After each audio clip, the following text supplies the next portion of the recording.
Kuala Parit Jorak. Dah ada JT sekarang, maju dah. Boleh mancing ikan dah. Ni apabila siapnya nanti rancangan tebatan banjir Sungai Simpang Kanan, dah tak ada nampak lah air pasang penuh kat rumah, kat air parit tu dah tak ada dah. Kita cuma nampak air surut aja dekat parit tu. Ni Kuala Jorak lah. Depan tu dah bermula lah projek rancangan tebatan banjir Sungai Simpang Kanan Batu Pahat. Ni dia kerja rintis mana pembinaan benteng tanah yang digali tu akan ditambak di atas ni dan dijadikan benteng lah. Jadi maknanya air pasang, kalau air banjir, air tak akan lepas masuk ke dalam.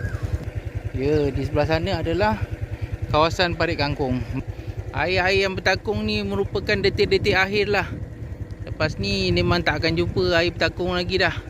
Sebab dengan adanya benteng tu, dengan adanya pintu air, air tak akan masuk. Air pasang tak akan nampak lagi dah. Maknanya generasi-generasi muda seterus ni tak akan nampak air pasang kat Jorak dah. Kalau nak tengok air pasang, kena pergi dekat sungai.